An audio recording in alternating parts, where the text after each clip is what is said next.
Hi, everybody. Good afternoon. Welcome to the Understanding Race as a Global Concept, Power, Access, and Policy, presented by the Race Beyond Borders initiative. My name is Anna Stenport, and I serve as chair of the School of Modern Languages at Georgia Institute of Technology and founding co-director of the Atlanta Global Studies Center, a consortium between Georgia Tech and Georgia State University. We are excited to launch the Race Beyond Borders initiative that explores where Atlanta intersects with the global conversations on race for concrete action. More info on the Race Beyond Borders initiative is on the webpage Atlanta Global Studies, and I hope somebody will be able to post that webpage in the chat so that you can access it more easily, and we will direct you to the website. And before we start our conversation and I introduce our panel and panelists, I wanted to just convey a couple of words about the Atlanta Global Studies Center and the role our center has played in the initiative Race Beyond Borders. The Atlanta Global Studies Center is a federally funded U.S. Department of Title VI education center with a mission to coordinate, collaborate, and champion Atlanta's global connections. And what we hope to accomplish with Race Beyond Borders is to create a collaborative and inclusive space for dialogue and debate to develop positive models for critical and complex issues of our time, race and race relations, while bridging global and local perspectives on these important topics. These are all part of the Atlanta Global Studies Center's mission. To that end, we bring together academia with public and private sectors, as well as the community. Integrating global perspectives in addressing inequities that negatively affect the Atlanta region is critical at this moment in time. Higher education has a strong opportunity here to lead, and to lead by example through crossing multiple divides across academia, as well as between academia and the community and the public and private sectors. We will do this by expanding our reach beyond borders of our disciplines, our institutions, our sectors, and to foster complex and critical conversations around global race issues. This is a great opportunity to showcase the richness of expertise and perspectives at colleges and universities in the Atlanta region, to bring cutting-edge research on global race matters to a broader audience, and to build new bridges among higher education institutions, as well as between universities and the greater Atlanta community. I want to recognize the participating organizations in today's event: the Atlanta Global Studies Center, Georgia State University's Center for Studies on Africa and its Diaspora, Georgia State University's Center for Latin American and Latinx Studies, Spelman College's Gordon Zito Center for Global Education, Spelman College's African Diaspora and the World Program, Emory University's Office of Global Strategy and Initiatives, Emory University's James Weldon Johnson Institute for the Study of Race and Difference, the Georgia Tech Institute Diversity, Equity, and Inclusion Office, IDIA, and the City of Atlanta Mayor's Office. And if you're interested in joining this collaborative, which is growing and expanding and being formed as we speak, please contact Dr. Shebnem Oskan, the AGSI Associate Director, and Shebnem will post her contact info in the chat box. So with this, it's my great pleasure today to introduce our speakers and moderator. I'm going to mention just the names and the titles, and more information about the speakers are on our website. So please join me in welcoming Julius Coles, Honorary Consul of Senegal, Dorian Brown Crosby, Professor of Political Science at Spelman College, Sheryl Heron, Professor and Vice Chair of Faculty Equity Engagement Empowerment in the Department of Emergency Medicine, and many, many other things as well at Emory University School of Medicine, Pushpa Parekh, Professor of English, Spelman College, Elizabeth West, Professor of English and Africana Literatures and Cultures, and with many more titles as well, at Georgia State University, and our moderator, Jennie Ward-Robinson, Co-Director of Operations and Outreach at Center for the Studies of African Diaspora at Georgia State University. So with that, I'll hand it over to you, Jennie, and thank you again for joining us. And I look forward to our conversation and the many conversations that will follow on from today. Thank you. Thank you very much, Anna. And on the behalf of the Center for Studies on Its Diaspora at Georgia State University, I bring greetings. A warm thank you to the Atlanta Global Studies Institute and its affiliates for hosting today's pivotal discussion and for the honor of moderating a very timely issue that has critical relevance today. In preparing for today as a moderator, I wanted to reflect on this topic. It is critical. It is a topic that is critical, and I noted that there were actually about 632 million documents on the web with respect to racial justice. And I look back at the earliest publications of Samuel Morton, and it seems to me that that is a foundation from which a lot of our controversy today arises. And of course, it is tempered and challenged by the writings of Du Bois. And I'd like to go where Du Bois went in making an opening statement for the panel. And it is that to consider race through a biological lens, it suggests that he argues that it should be understood through a social and cultural lens. And so to continue with the construct as if race was a scientific term, we are truly ignoring the scope of human diversity. We have learned through genetics and science that this assertion is flawed. And we've come to discover that, in fact, all people today are Africans with mutations of some sort. So what does it mean, the construct of race beyond our borders? Today, we'll examine these challenging thoughts, and in particular, through a lens that not only exists within the US, but outside of the US. We will begin by examining the broad construct of race through the various lenses that might come from personal experiences, but also through our scientific literature, through our practices as we deliver services, and through our experiences as we work with multicultural communities. I hope that you will enjoy this event, and I will invite the panelists to introduce themselves as we speak. And we will start off with Dr. Elizabeth West, who will speak to us as the first member of our panel. Dr. West? Thank you, and good afternoon, everyone. I am, as noted earlier, professor in the Department of English at GSU and co-interim director of the Center for Studies on Africa and its Diaspora at Georgia State University.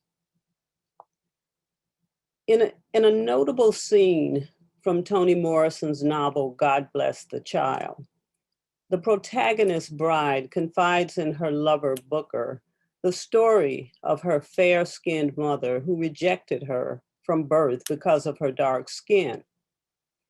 Booker answers bride's need for understanding with a disheartening and clinical response, informing her that, quote, scientifically, there's no such thing as race. So racism without race is a choice, taught, of course, by those who need it, but still a choice. Folks who practice it would be nothing without it. While Booker may be correct, the danger in his abstraction rests in his insinuation that bride holds complete power to free herself from the manifestations or fallout of this concept called race. I refer to this moment in Morrison's text to emphasize that while our discussion today interrogates the concept of the term race for its absence of fact, we must not dismiss the experiential impact of this construction, which, like the dollars in our wallets, wield power out of a material, often violent force that propagates the buy-in.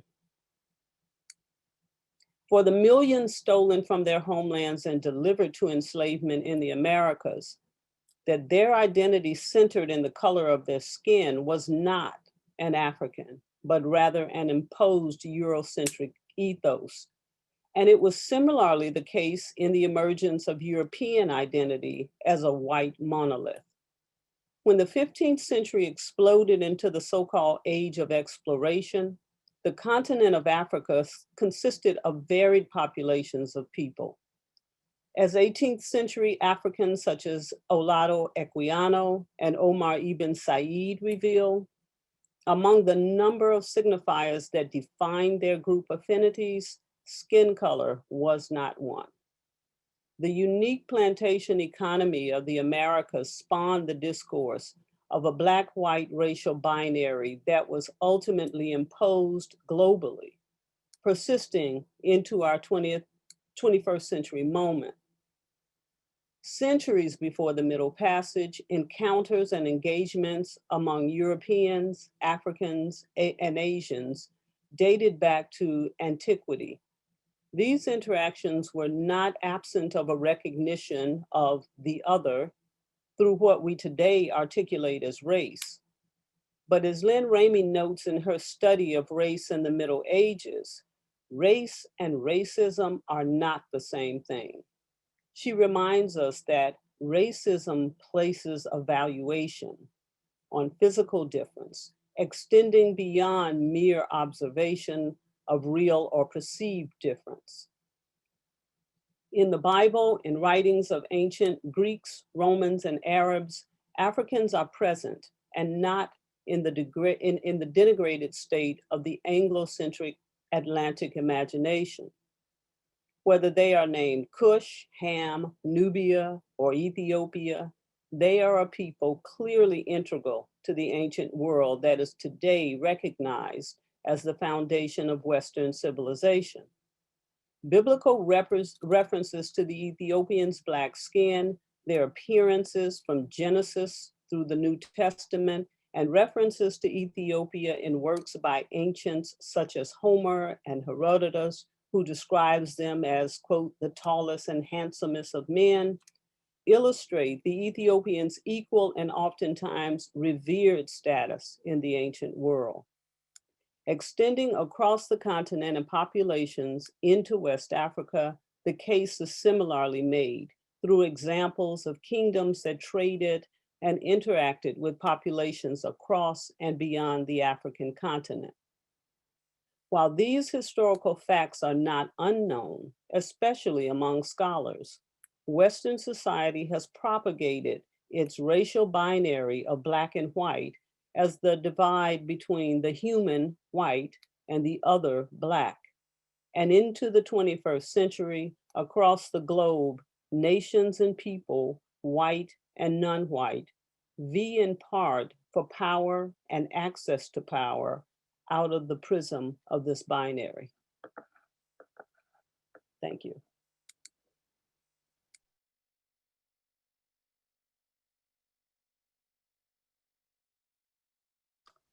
I muted myself.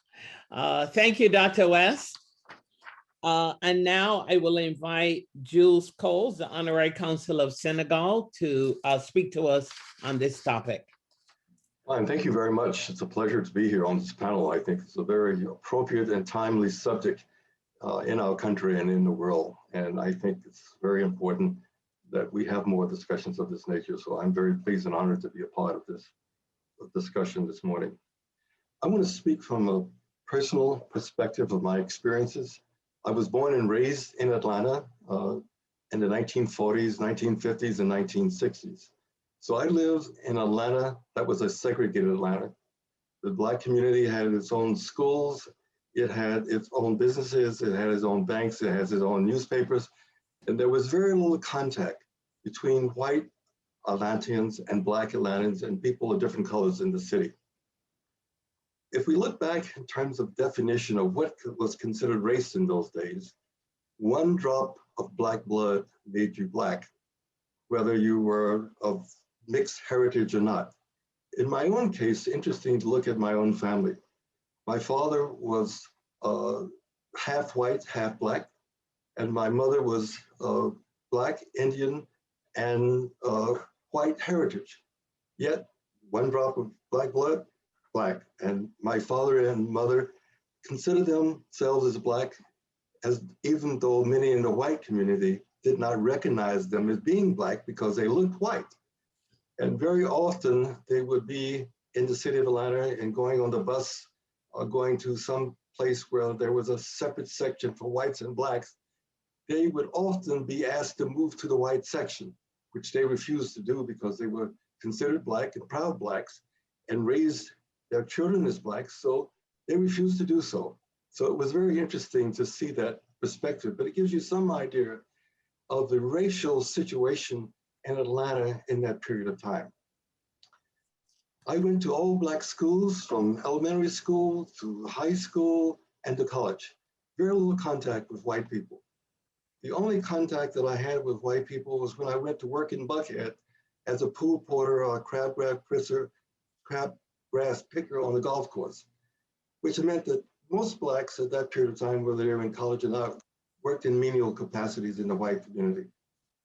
So there was very little contact until I went to college at Morehouse. And when I was in college, it was still pretty much 100% black college community with some white professors. So for the first time in my life, I had white teachers. And for the first time in my life, I was exposed to maybe one or two exchange students. But most of my college career, it was still a black community and a black world for me. In 1961, I was given the opportunity to travel to Africa for the first time in my life on a Crossroads Africa experience. And it was interesting to see how Africans reacted to the Americans in the group. There were 10 Americans and 10 African students from Senegal and the Gambia, 8 white students and 2 black students. The Africans looked at the black students as being Americans first, and then perhaps people of color second. But the most important thing was that they looked upon us as Americans and did not look upon us on the basis of racial classification. In 1962, I had the best experience of my life, and given the opportunity to work and travel and study in Europe. I had 7 months of study and 8 months of travel, going from Moscow in Russia to Lisbon, Portugal, Finnish Lapland, and North Africa. And based upon this experience, for the first time in my life, I was given the opportunity to study with people of different races, white, black, green, yellow, everything at the University of Geneva. And that experience for the first time gave me confidence that I was a person who could compete in any society, whether white or black. But I never really realized that until I was given the opportunity to study in a university that was an international university with people from all over the world. All of my college experience at that point and the educational experience had always been in the black community. So I felt untested. Am I competitive? Do I have the ability to compete in the world, in the global world?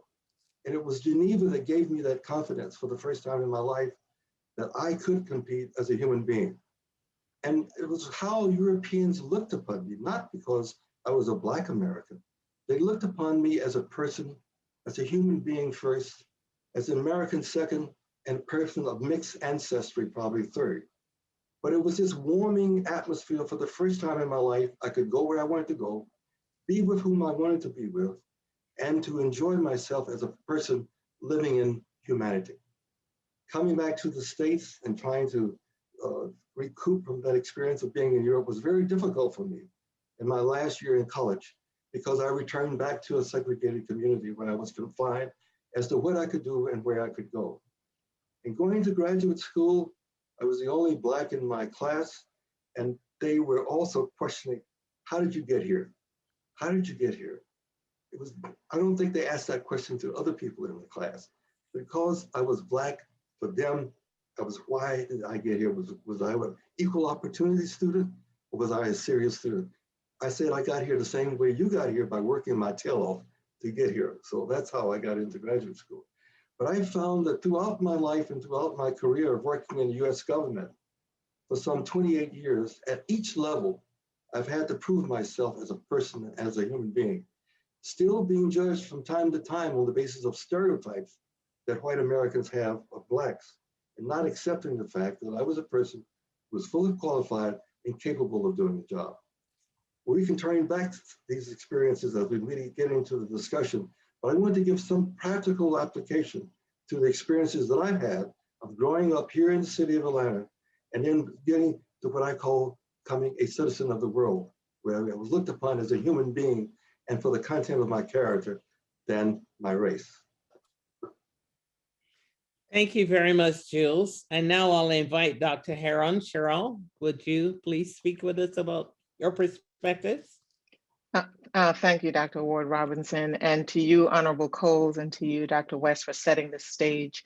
My name is Sheryl Heron. I am a professor of emergency medicine, as was introduced, and recently became the Associate Dean for Community Engagement, Equity, and Inclusion within the School of Medicine.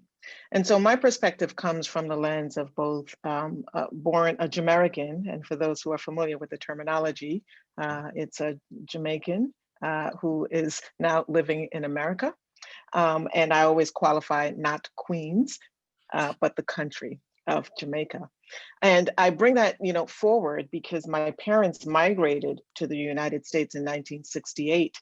And interestingly enough, they migrated to New York, which is not uncommon for peoples of the Caribbeans to migrate. And I have to tell you, it was an amazing revelation for me as I catapulted to where I am today, because as we know, 1968, April 4th, was the time Martin Luther King was assassinated in the United States. And now as an adult, I always queried and wondered, why would my parents of coming from Jamaica come to the United States, where clearly there was civil unrest and clearly distortion then as there is now today, when we look at the current climate around the racism and the inequities that we see.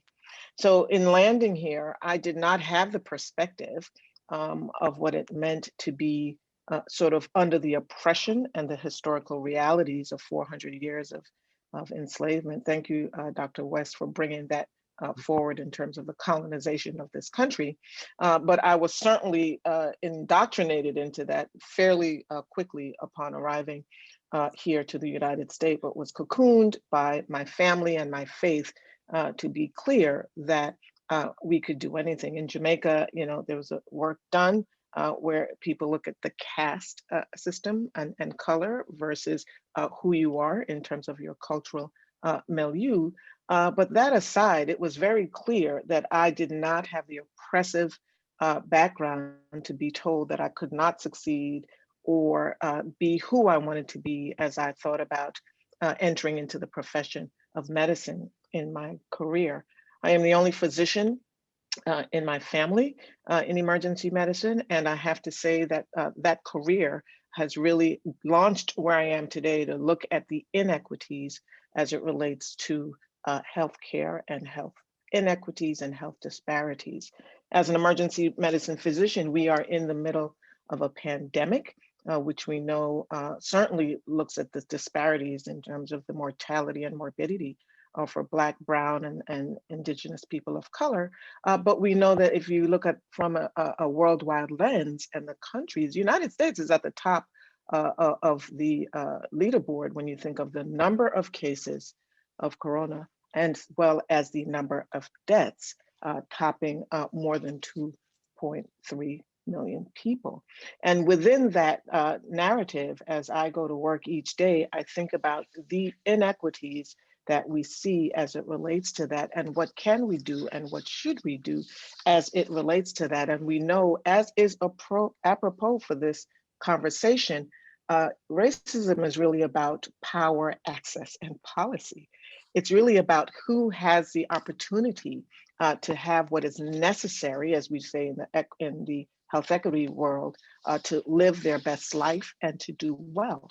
And if we do not have the structures in place in terms of the education necessary for folks, the environment in which people live, the so-called social determinants of health that people refer to often in this space, we will never ever get to that lens of equity or health equity as it relates to all people. And race is, just as has already been noted, a biological construct, and we know it to be a social construct based on where people live. And so I like to liken this to health and wealth. And if we look globally and if we look nationally, where does the money lie? Where are resources distributed? How are they being done? Are we teaching that appropriately and not through the myopic lens of the white lens that we see? Are we teaching the history of medical apartheid and how Black and brown bodies have been used for experimentations to advance the narrative in healthcare? We must uncover these realities as we forge forward as a community to diminish and, quite frankly, refute using race as a construct, certainly in healthcare. This leads to poor health outcomes, as we know, when we look at how we structure and utilize various things like the glomerular filtration rate and looking at kidney disease. And we know that the impact is there when we look at the mortality rate.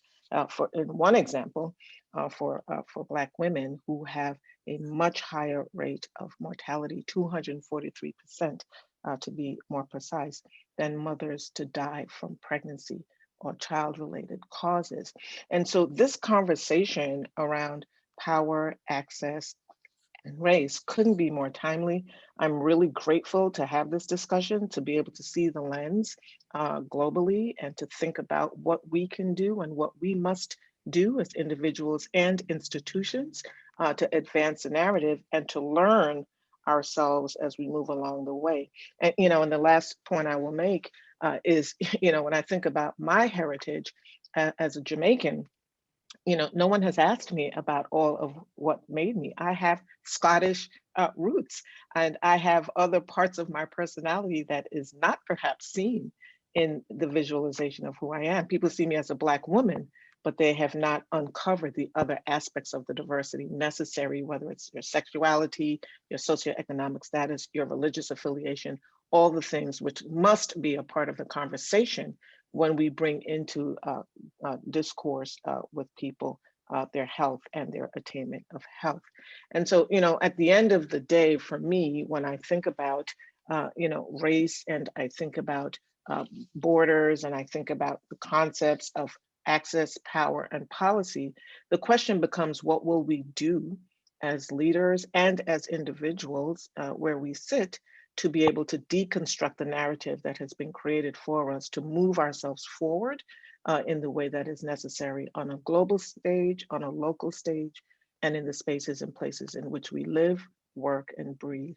And so with that, I will look forward to having more conversations as we talk about the far-reaching impact of what race has done in terms of even medical education, and then our attempt to deconstruct that going forward. It's as Dr. Wilkerson said in her book, Cast, we have got to destroy the house, not just put it up piece by piece when we see problems, but we must dismantle the foundation and rebuild on the accurate foundation. Thank you so much. Thank you very much, Dr. Heron. And now I will invite Pushpa, Dr. Pushpa, to speak to us.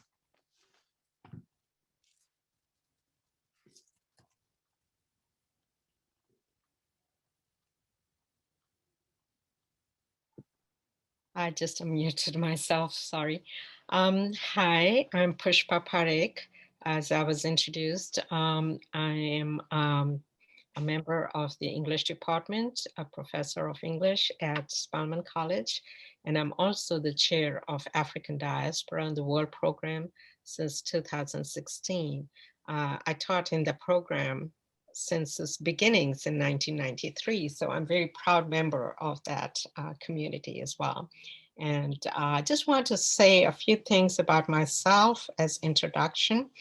And as you can tell, probably, I am originally from India, and I speak multiple languages, and that's one way that I place myself in the context of India's diversity, because as I was telling my students, I teach a course called Contemporary India, Literature and the Political, And I always say that what I say, don't just think that is the whole truth and, it is not, because there are so many multiple perspectives on India and about India's, what constitutes people of India, and what is really the notable experiences that they will bring to the United States as immigrants, or as even as I came as a student, and then became an immigrant, and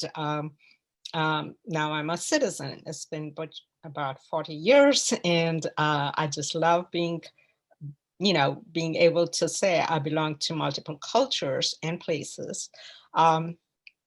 So I just want to say that my approach to race, because most Indians, in fact, will say we don't know anything about race because we don't speak in those terms.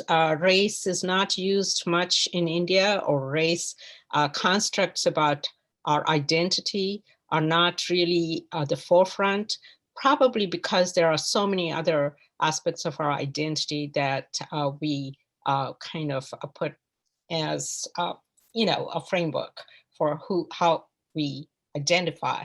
So my approach to race is influenced both by my personal locations and what I call academic experiences. As I said, I'm a person of Indian descent, but I was born in post-independent India, an immigrant who's now a US citizen.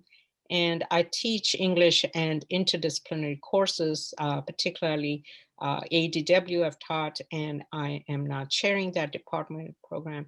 And I teach in a premier historically Black women's institution in Atlanta, that is Spelman College. And I'm a very proud member of that college. I just want to say that a dimension of my teaching and what I think of as my scholarly research resonates with my personal self, of my own evolving sense of identity and of straddling different cultures and spaces. I experience and examine race and race relationships and constructions as intersectional and fluid. For example, in my case, I consider race in its intersections with ethnicity, gender, disability, religion, spiritual orientation, class, caste, and so on. And these play a significant role. I particularly want to place myself in the community of the people with disabilities, because I do bring that into my analysis and readings, and I am very, I position myself as centrally a woman of belonging to several communities, but identifying as a woman of color, and a woman of color with disability. I also want to say these intersectional positionings of myself also drew me to the study of both British and post-colonial literatures and graduate studies, and to teach in the English department and African diaspora in the world program at Spelman College. So I believe in the context of what we are experiencing now, which is pandemic times, capacity for equitable and systemic changes depends on policy, of course, changes, but also on understanding culturally. And that is my area of I don't know whether I should say it's an area, but it's my lived experience. And so I bring that in this context. But I also want to say that in my view, capacity for compassion and solidarity building can grow from telling our stories of lived experiences and listening to each other. I think that's what I want to say, but I did experience, if it is a different construction of race or racism, through a lens that is referred to as Orientalism, or as one of my students, Sagwe, in my English course, Contemporary India, talked about ornamentalism. That's a new word for me, in the sense of theorizing identities. But I think also in terms of how the constructions of Asians as modern minority is also, in my sense, a racial and racist construction. And I also kind of do not subscribe to or place myself in the constructions defined by a West-centric feminism, which tends to also place Asian women as submissive and passive. I've never experienced that in my life. All the women I know have been very bold, and they've always been ruling their homes and places where they were. So I'm thinking about, of course, politically, we've had Indira Gandhi, who's very famous, but many people may not know that we also had an Indian woman president from 2007 to 2012, Pratibha Patil, and she too represents to me leadership, as many of the actual women who hold parliamentary positions or governors or chief ministers, but also women in the household who decide and negotiate every day with the circumstances that they have to live in. So to me, it's all of these women who are my antecedents, or create for me a wonderful space to exist. So I want to say we are all complex beings. If we recognize this complexity as richness, then probably we will be able to speak with each other with a sense of respect. Thank you. Thank you very much, Pushpa. And now I will invite Dorian, Dr. Crosby, to speak to us on this topic. Thank you very much. Good afternoon, everyone. Excuse me. Again, I am Dr. Dorian Brown Crosby, Assistant Professor of Political Science at Spelman College. And I guess it is appropriate that I am the bookend to the panel, because I'm also a native Atlantan. So we started with a native Atlantan, and I am a native Atlantan. But I just wanted to also put into context, or to connect what Ambassador Coles said, in the sense of his Atlanta and my Atlanta. I belong to that generation that benefited from his generation and previous generations' sacrifices. As a matter of fact, my parents were among those foot soldiers who changed Atlanta through sit-ins, marches, and boycotts. And so the Atlanta that I knew was built on, or was a result of, the previous struggles and the strides and the triumphs of those generations. And so the segregated schools that Ambassador Coles talks about, I actually attended one of those schools. And I remember my grandmother telling me that she could not attend that high school, but she had to walk past it because she was a part of that generation that literally lived in Buckhead, because they were the domestics for those homes in Buckhead. So I was a product of the busing act, which means I was literally bused from Bankhead to Buckhead. And the majority of my education was attained in Buckhead. So I grew up very keenly aware of my obligation to carry on the work of my parents and those that came before me. And it still sticks with me today that my grandmother was extremely proud of the fact that I could go to a high school that she used to have to walk past, even though she lived in Buckhead as a part of a historical enclave of African Americans, and that's a whole another part of Atlanta history, but many families lived out there. And so that's a part of me in the sense of the fabric, the personal fabric that I use and take forward with me in my professional career and in my research. So going to that high school, it was a very multicultural experience, but definitely I resonate with Dr. Beverly Daniel Tatum's book, Why Are All the Black Kids Sitting in the Cafeteria, and Other Conversations About Race. I was one of those Black kids in the cafeteria. So I understand that even though you are in a multicultural environment, you are not necessarily being inclusive. And I experienced racism at that high school, but not to the point where it really shook me enough to shake me off of my task and what I thought was presented before me as a way to find my space in my generation to carry forward social justice work. But I did have my very first direct racial confrontations when I went to graduate school in Newark, Delaware. Needless to say, these were jolting experiences because I had major culture shock coming from small, cozy, nurturing Spelman College and going into this completely different environment politically, socially. And so those experiences really made me realize even more so that nothing had really changed, even though we had made steps. So I still was turning in my mind to think of, what is it that I need to do? What can I do to carry on that work that I knew that had been the seeds of social justice had been planted in me so early on in my life, and what I had experienced being privileged really to grow up in Atlanta with such a rich culture of civil rights and having those persons in contact with me and as a part of my religious experience, my social experience, my education. So once I graduated from the University of Delaware, I returned to Atlanta to Clark Atlanta University, where I earned my PhD in political science. And this is where I really began to sharpen my focus on Africa. And this is also the place where I was introduced to the Somali community in Clarkston, Georgia, through one of the Somali women who attended an international affairs forum. And she embraced me. I told her that I was interested in researching on refugees. At that time, this was the late 90s, early 2000s. I had no idea what who a refugee was, what that definition meant, nothing. But I knew that I was still fascinated by other cultures, which was the reason why I went to that high school, which was the Magnet School for International Studies. Those of you from Atlanta might remember it was North Fulton High School. It doesn't exist anymore.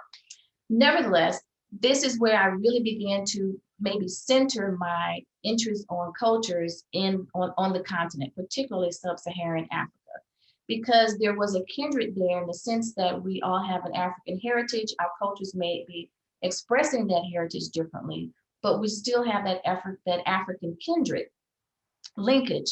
So at Clark Atlanta, this is where I also began to, when I was working with the Somalis for my dissertation, the irony of the fact that Atlanta was dubbed the international city and a city too busy to hate. And I thought, well, this is not what I'm seeing in working with Somalis and other African refugees in Clarkston, Georgia, and what they were experiencing in terms of their existence under that racial construct of Black. Because African refugees, and I know that African refugees are not the only refugees of color who experience discrimination, but when African refugees are resettled in the United States, they're automatically placed into that socially constructed racial category of Black, which means their treatment is very similar to those of us who are descendants of those who were enslaved in America. And so African refugees face global and local racism, and they confront stereotypes as Africans, as Muslims.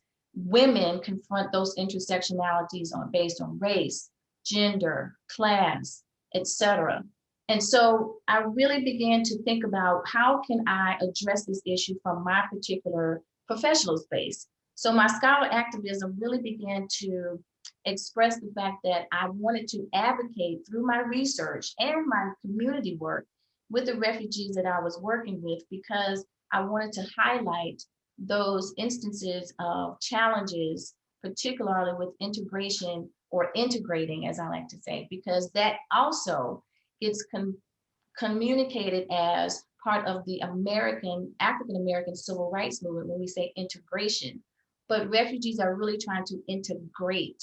And so again, we're talking about that racial construct. I'm not a part of the enslaved African community, but I'm a refugee. I have my own culture. That's another part of the conversation that we can explore.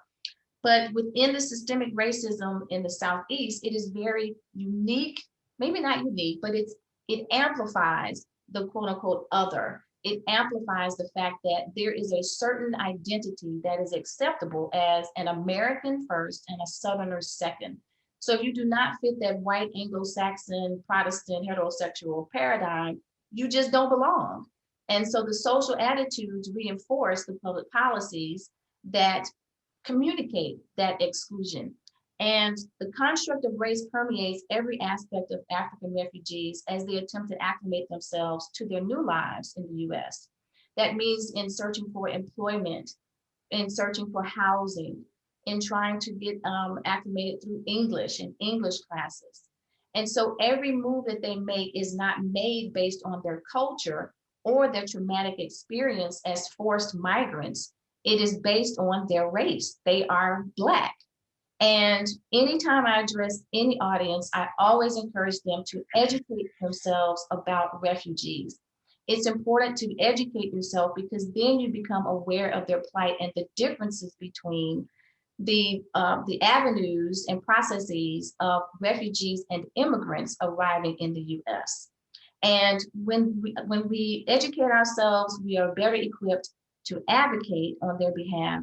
And I think that that's something that we can talk about as we go forward in the other conversations. And so I really want to stress the idea that we begin to think about in this racial construct of Black to include refugees, because they too are experiencing discrimination, not based on their culture, not based on their arrival, but their citizenship status as a part of them being in that socially constructed racial category of Black. And so I look forward to our conversations today and the subsequent ones that are to come. Thank you. Thank you, speakers. This has been very thought-provoking and provocative. And I have a couple of questions. And I should say by full disclaimer that I am an immigrant to the US. And so I have some personal experience with the absence of the script, but the expectation of behavior and compliance. So I should say that. So, you know, I listened to the earliest comments from Dr. West that had the historical and scientific and biblical foundation. I've listened to the immigrant perspective as an arrived immigrant or parents, child of arrived immigrants at a particularly volatile time. I've listened to the responses in trying to understand the category of Black or Asian and all the assignments, but race persists. The construct of race persists. It defines inferior, superior, access or denial. It sets up the basis for treatment, for participation, and subsequently access. So what are we to do with this construct of race at the end of the day? In spite of all of this, it persists. What are we to do with it? And if we continue to ignore and we simply go to implementing diversity and inclusion or educating about the experiences on behalf of a newly arrived immigrant, what happens with the construct of race in our practice, in our research, and in our teachings? I'd invite you to comment on that.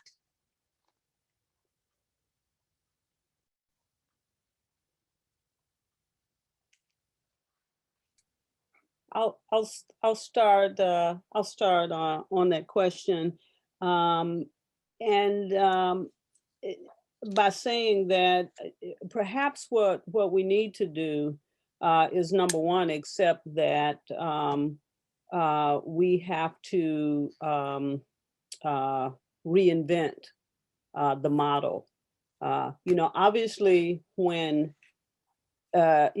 people gather to form societies, there's a need to categorize. Perhaps there's something innate to humans. I think we've done it throughout our history and civilization. In all the civilizations that we can trace. So perhaps there's something biological about our need to order and categorize the world. But beyond that, I think then we have to think about how we use that, what necessitates it.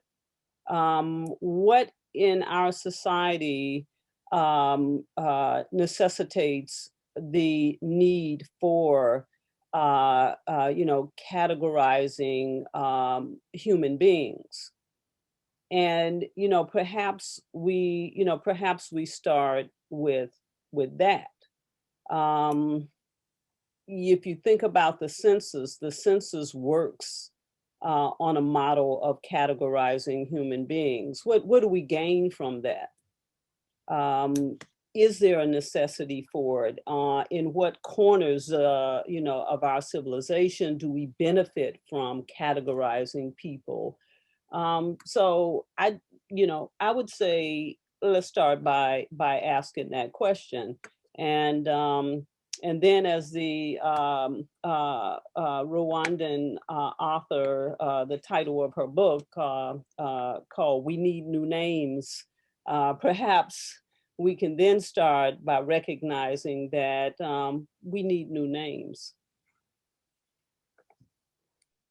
That's fabulous. If I could follow up on that, I really appreciate your comments, and I appreciate the comment when people talk about diversity, right? And I think diversity is just a nomenclature for you come out of the womb, you're diverse. You're born with all sorts of different things that makes you an individual.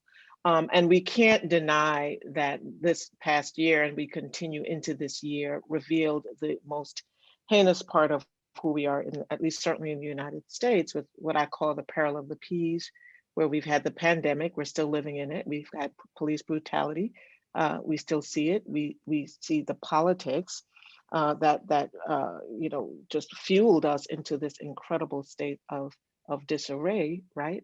And we see, the murders that compelled us, I would hope, to really take stock of, and I call it the tipping of the iceberg, what has been festering like a sore for a very long time, that has now brought people with, I think, laser focus to pay attention and to educate themselves on what is the underbelly, the root cause of this. When you look at the data, to your point, the census tells us, right, that by 2044, 50% of individuals, they say minority, I just say call it non-dominant, right? So you have your dominant group and your non-dominant group. By 2060, I don't know if I'll still be alive, but 1 in 5 people will have born outside of the United States. So the data is certainly clear that we have and have always had this multicultural lens. And as people come into the United States from different parts of the world, we have got to understand that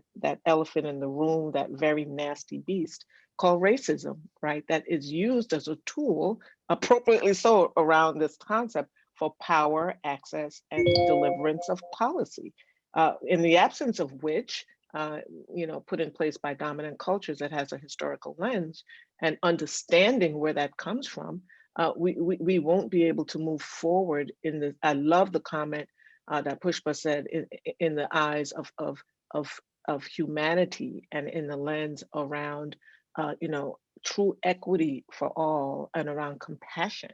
At Emory, we do CBCT, right? Cognitively based compassionate training, to understand who the lens and by which and through which others walk, so that the perhaps knee-jerk impulse to judge and characterize people by the way they look, and we can talk about implicit bias and microaggressions and all these sorts of things if we want, but it's really routed in the structural and systemic racist policies and realities that people who are here have been under, and people who move here are subjected to. So I really appreciate your comments on that.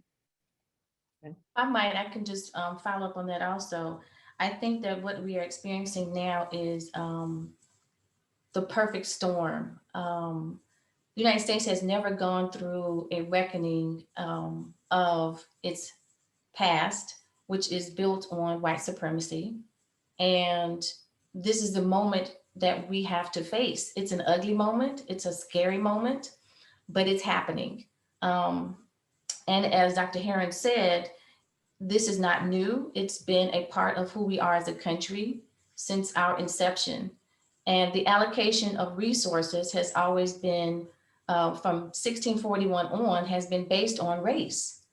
And so it's an embedded idea, which sprouted policies and social attitudes that have perpetuated and perpetrated these particular ideas of, as Dr. Ward-Robinson said, superior and inferior. I think we perhaps are experiencing the beginning of the true dismantling of that, where the heart and the mind come together to tackle these issues. It's going to be hard. It is hard right now, but these are some very challenging times and difficult times. But I think now is the moment to do, as Dr. West said, come up with some different names. And as Dr. Parekh said, think about interacting with each other based on respect. As a political scientist, my lens is obviously right now in Congress. And it's not a partisan thing, but just the overall idea of civility and respect. Where is that? And I think that can be a part of society in general. It can reflect that. So what happened to the civility and recognizing each other as humans and not just you are of this race, you are of that race. And I think that is going to take some really, really hard work, but it has to be done. We have to make a change. And this is the moment when everything is kind of out there on the table. You know, all of our wounds are open. Let's just deal with it. And then we can perhaps move on, because we've never had a moment in this country where we had to face, where the oppressor had to face the oppressed, where we had to talk about our struggles, our sacrifices, and our who we are, what we were feeling as enslaved Africans and the descendants of those enslaved Africans. And what does that conversation look like with people who were not of that, lineage, but are still Africans, descendants of Africans? What does that inner conversation look like? So there's a lot to unpack and there's a lot to address, but I think if we do start with the basics, which everybody can agree with, is I'm a human, you're a human, we were all created uniquely. Let's respect each other. And then that lays the groundwork for real, honest, brutal, but necessary conversations that can move us forward in a positive, progressive direction. Thank you, Dr. Crosby. You know, I am heartened to have this conversation among scholars, because you are at the heart of writing and crafting what can be roadmaps for affecting change. But I want to pick up on something that you said, Dr. Crosby, and I'm mindful of time and I want to leave time for the audience. There are two parts to the question. One is money makes the world go round, and we live in America where money dictates access, as well as respect, as well as inclusion. And so if I am outside and I'm looking in on America at this moment of reckoning, what do I think about race in the middle of this? And if I arrive in the US and you are working with me as an immigrant or refugee, is it critical that you advocate on my behalf, or should you better understand where I come from and what's missing in my capacity to become my advocate in order to then participate? I'd like to have some thoughts on that. I just, oh, sorry. Go ahead. I just wanted to take that up because we do talk in my area of study, as well as where I live in the experiential world.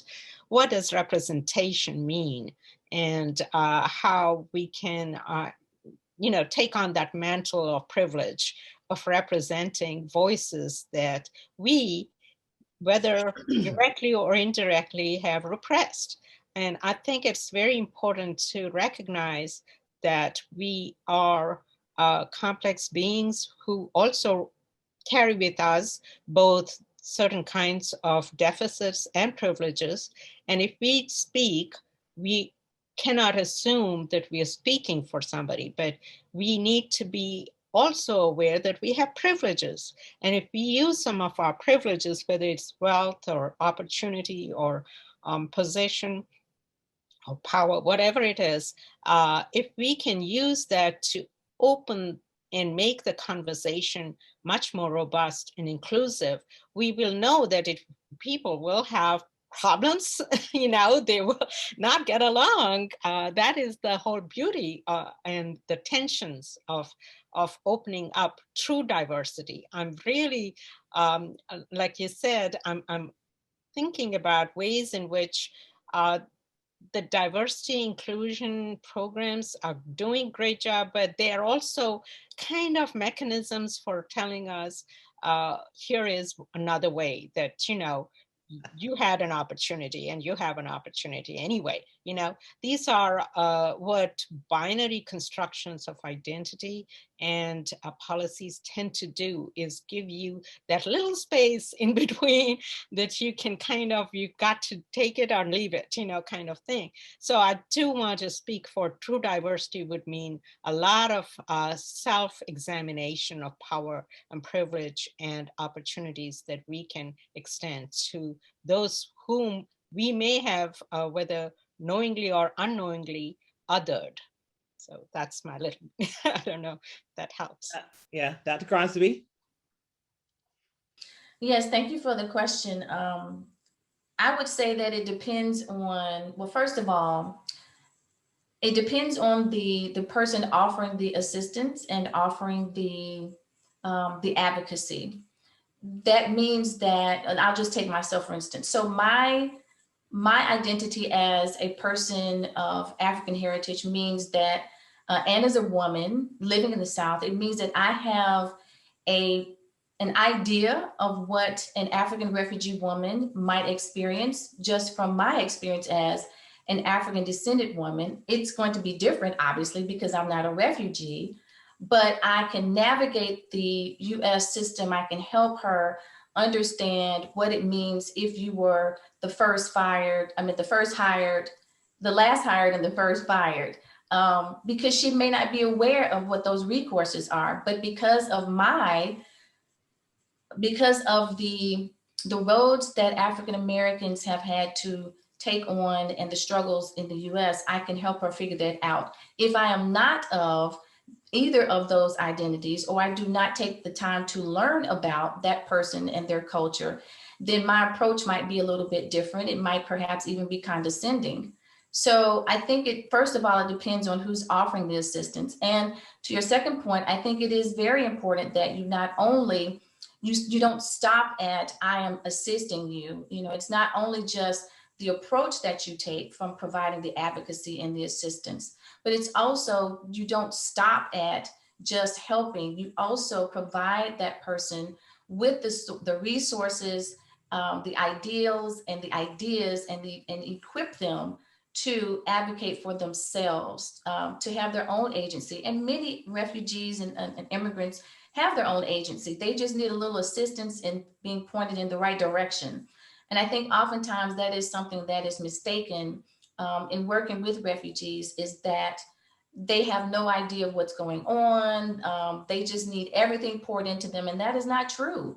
They are dignified humans who just need a little assistance in figuring things out and being connected with the right resources to help them help themselves. And I think, again, it's just all about the approach, and then not stopping at just assisting or advocating, but continuing that advocacy by equipping them with the tools and the resources that they need to perform their own agency.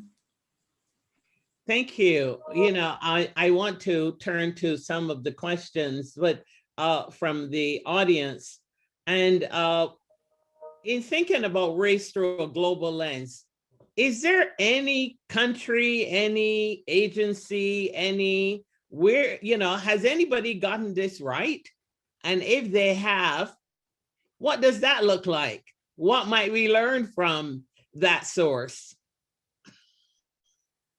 Anyone? So should I assume that nobody has gotten that right?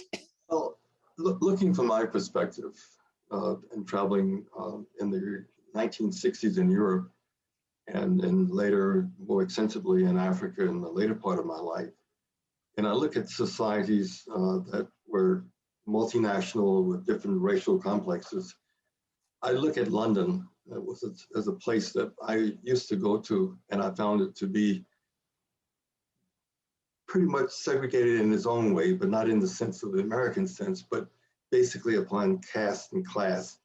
And then people from different parts of the world that were formerly part of the British Empire being together and knitted together in their own groups. And when I go back to London today, as the London of the day, and not looking at the UK in general, I look at London as a multiracial society that has moved so much more toward being a multiracial society than any other major city that I have been in terms of the world. And I don't know, a lot of people that are on this panel come from former colonies of the UK, would agree with me not, but I have really been impressed with how far the London environment has come in the past 40 years. I mean, it's really impressive. That's on one hand.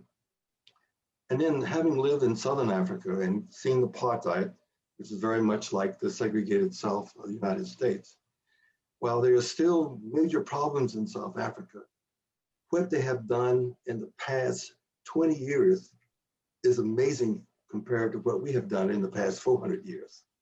I'm not saying that there's still not problems that need to be solved in South Africa, and a lot of them have to do with economic power and possession of land and things of that nature. But still, from where they came from, they've made a hell of a lot of progress in terms of bringing together this rainbow society that that Mandela talks about. But it's not finalized yet, but they have come a long way. Would any Pushpa? Hi. I just wanted to say diversity and multiculturalism may also differ in different parts of the world. It seems to me that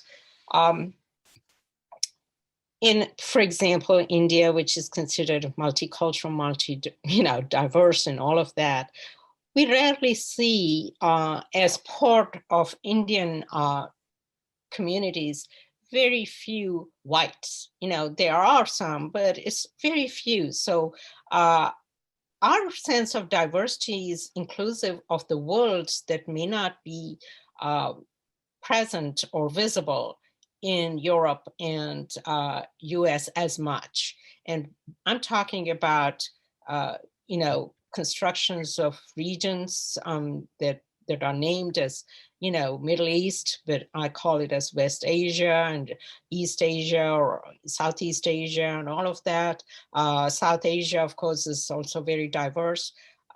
We have complexity in that region. And if we think about living with each other, we have to identify ourselves differently in different places and different ways. And as Julius pointed out, it is this coming together of people of different backgrounds, cultures, languages, nationalities, or whatever you want to call that. For me, it's also about religions. It does create conflict, and there are phases of time when it seems like we are all going backwards or downwards, but it is important that we learn to live with diversity because it's not always comfortable or convenient. That is, to me, a true sense of accepting that, difference should not be erased in order for us to live together, that we can maintain that difference, recognize it. And I think maybe I have a different approach to British, spaces, because I know that it is still very much, as Julius pointed out, they're still working out all of the chinks, it's not all ironed out. And so is India. India is going through a hell right now in terms of its own problems, and it keeps erupting in different ways. So I just wanted to add that. Thank you. Jennie, if I may just follow up on that. When you asked who's getting it right? The question is, what is right and who do we want to be, right? That's the question. And we just suffered an incredibly devastating visualization of hate and just truly distressing. And people say, you know, politics, they bring it into, it's not politics. It's how are you treating people? And thank you so much, Pushpa, for saying that. And so the definition of who's getting it right is certainly based on who do we want to be?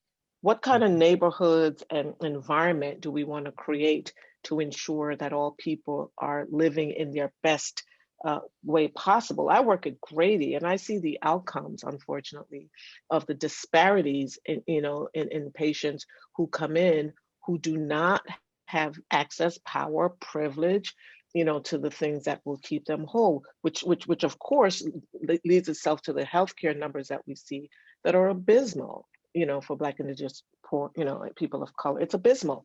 And so as a community, are we okay with that? I mean, what kind of job conditions, what kind of occupations? We look at the vaccine hesitancy, we look at the vaccine distribution.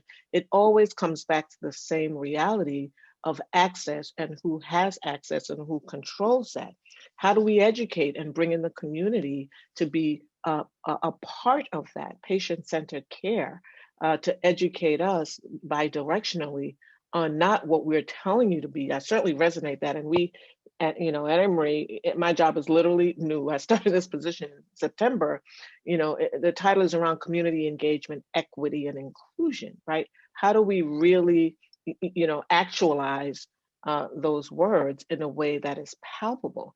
And it strikes me that within the institution, within the Atlanta community, you know, letting ourselves be seen all around the globe has to have some resonance on what do we want to be seen as? Who do we want to be looked at as, right? And we should have some pride and some desire and some hope to be able to look at the data, the evidence around the very real outcomes that are impacting our community and actually care about that. I mean, and that's when you get it right. If we are bold enough, and it's not, I'm taking anything from you, I'm not taking anything from you, right? People believe, oh, well, if we go there, that means somebody's not gonna get this. No, we're not, that's not, I'm gonna take from you to do that. No, we're trying to equitably ensure that everyone has the access, everyone has the ability to be their best self, because I will argue that when that happens, everybody wins. Dr. West, you. Yeah, I guess my comment kind of follows Dr. Heron's, and you know, back to your original question about where do we see evidence of this done right? I'm not sure that we have.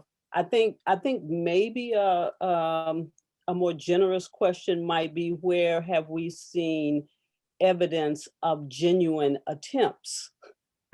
You know, I think if we could just get to a place of genuine attempts, we would, you know, we would be leagues ahead of the history that has brought us here.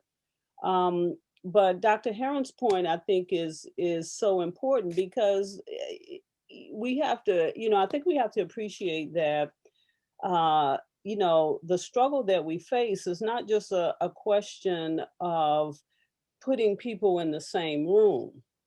You know, if I'm in the same room, but my resources, my rights, you know, still, you know, don't allow me, you know, an equal part in our society, then it means nothing. And I think we have too many examples across the globe that tell us that, you know, perhaps, you know, we need to really rethink what the evidence of equity is. People talk about the advancements in South Africa. That's one of the few places I'm going to start by confessing I know very little about. But the little that I do know is that the greater population of dark-skinned Africans in South Africa make up the greater impoverished in that country. So apartheid might be over, but the evidence of equity is economic. You know, if I can just mingle in the street with everybody else, you might find that equitable. But if I go home hungry, that's not equity. If I'm living on the street, that's not equity. So I think we maybe have to revisit the whole question of what the evidence of equity is. Yeah, I don't have a problem with that there are problems in South Africa. But when you look at the severe segregation that existed in society, they've come a long way, still have a long way to go, especially on the question of equity. But in our own society, the equity question is a big issue where 1% of the population controls 90% of the resources. And we in the United States are moving toward a society where the minority will become the majority.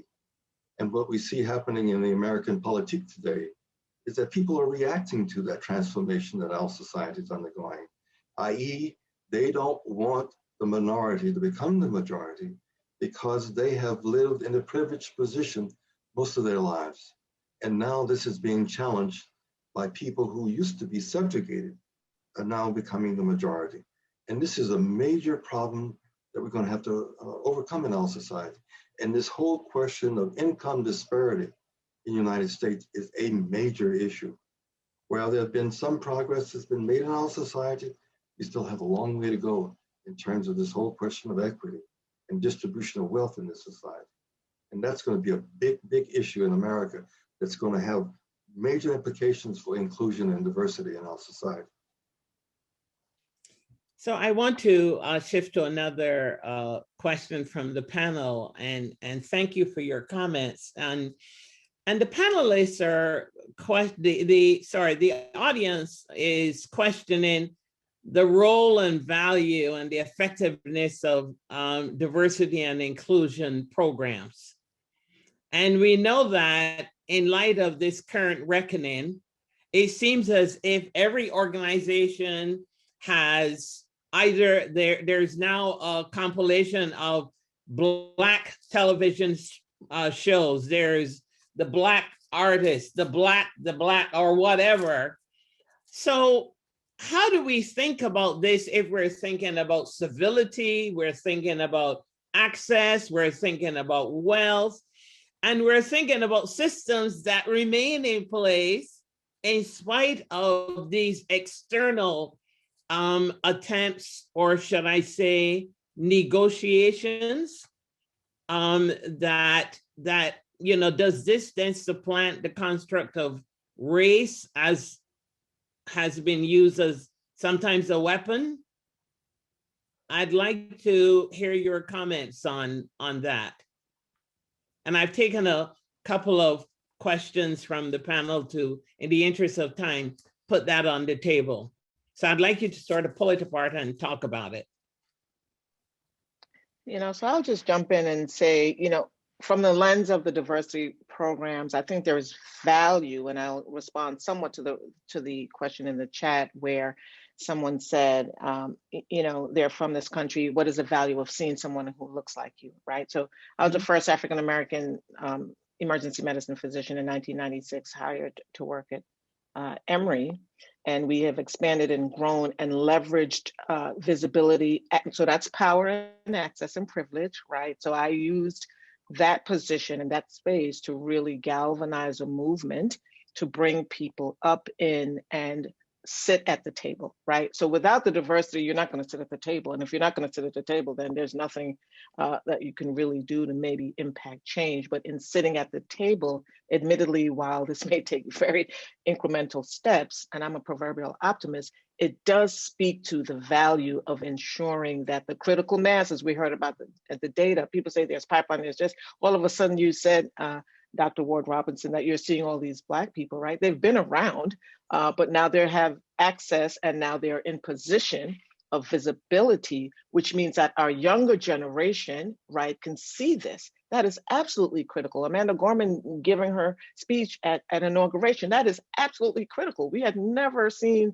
anything quite like that before. So it just is cracking the door open or widening, you know, it just a little bit so that we can get the critical mass of people to move in the direction that we need to move and not step off the gas and continue to push forward. And in doing so, I've been bold enough to speak about anti-racism and bring up language and white supremacy. We hadn't talked about these things, before. And now we have enough people who've always been around, learned scholars on this panel, who could educate and share and bring along and use that narrative and one's voice to move us forward. So that's just my response to that. Thanks. From my own perspective of having lived in this country off and on for over 70 years, diversity and inclusion has always been talked at different points in terms of trying to increase the diversity and inclusion in our society. My own observation is a slow process. It's taken a long time for us to achieve where we are today and how we have arrived in terms of the different professions, and especially the mixture of what we've been able to do in the society where we weren't able to do before. But when I look at my daughter, who was well-trained and well-educated and went to integrated schools as opposed to my going to segregated schools, the same biases, the same questions that were asked in my generation are still being asked in her generation. And I find it frightening that there has been little progress in terms of acceptance of people on the basis of their origins and ethnicity in this society. And it's going to be a long process before we have real inclusion in our society, from my perspective. So I have another question from the audience, and the Miriam writes, when you live in a society who is not interested in equality or justice, how do you bring this message to the table in a real honest way? And I'd like to couch that in the fact that diversity and inclusion manuals, if you will, tend to be the roadmap. So if this is in fact the case, then how do we get to this real honest conversation that allows for us to consider the respect and humanity of all people and provide access, et cetera, et cetera? Well, I think possibly we could, we have to really think about what's already out there, what exists in terms of models and paradigms, and maybe tweaking them. We can also think of fresh ideas in the sense of bringing our experiences and organizations into spaces that may need a little bit of educating on other cultures. We already have diversity programs, as we know, in corporations and for presidents or executives of different companies. But what about if we start, I think it's going to have to be a multi-pronged approach where we have to go into all sectors of society, education, religion, social, civic, everything. And it's probably going to look different in different spaces. But I think as individuals, wherever we are, I think those are great places for us to start. First of all, we have to be informed, but maybe we can come up with our own plans, our own strategies, and introduce them in those spaces where we are, where we work, where we play, where we practice our faith or our express our religious ideas. But it's just so much to unpack. I think we may have to maybe dissect it in parts and think about how we can approach it. But now is definitely the time to do that. But maybe in as I said, in our own spaces, after we've gotten ourselves educated and understand how we want to move forward, just a strategy. And then there may be a standard strategy, there may not be one, but I definitely think we need to have a plan if you are going to venture into those particular endeavors. Are there any other comments to that? Dr. West? I do a lot of circling back, I guess, but I'd like to circle back to that question because it's a very profound question. I think January 6th at the nation's capital, is the image of what that question is getting at. And I go back to the material reality of race Race is constructed not just because someone was just, playing with their imagination and having fun. Race was constructed because there is power in it, and the end result of it is wealth. And we have to really ask ourselves or be aware of what we're asking. Race propagates wealth. I have no idea how you break that. We continue to live this paradigm because that disparity of, the 1% having the greatest and the 99% having some inch of that, it works out to, for economic gain. And so the question is, how do you get investment? How do you get, and it's also the perception. Even those who don't benefit from wealth, but think that, from race, but think that the advantage of whiteness, will give them proximity or greater access or opportunity to wealth, they're going to buy into then that paradigm, that binary of Black and white. So I think it's a difficult question. It's a question we have to keep, getting at, peeling away, and getting to the core of that question to really ask how we get beyond that very core problem. Thank you. If I could just say one more thing on that. I hear you, Dr. West, on health and wealth and race and wealth, but I would also argue it's truly, where people put you in a caste system.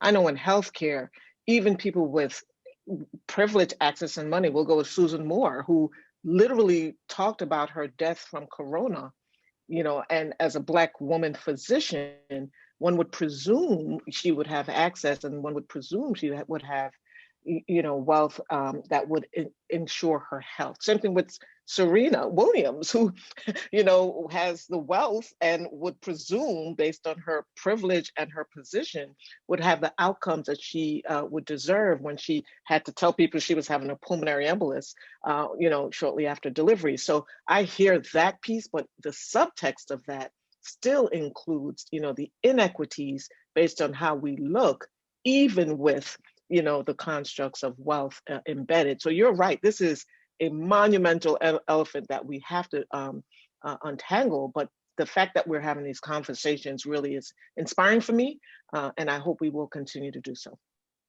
And with that, we are approaching the end of our session, and I am truly inspired. I feel that the call to action today is to consider blowing up part of the model and rebuilding the model. But in doing that, understand the need for respect, understand the need for humanity, understand the need for the diversity of the individual and the society in which they operate. And I'm reminded by one of our audience member who says, and I'll close with this, a nation should not be judged by how it treats its highest citizens, but by its lowest members. And that is from Nelson Mandela's Long Walk to Freedom. It has been a pleasure. It has been an honor. And I'm going to turn it over to you and say we could go for another day. And I hope that we have more. And thank you for the opportunity. Thank you, panelists, for working with me today. Thank you. Thank you so very much, Jennie. Thank you, speakers, moderators, all the co-sponsoring organizations for coming together around the Race Beyond Borders initiative here in Atlanta. And we'll send a survey right after the event here. We ask you to please share your thoughts with us in the survey.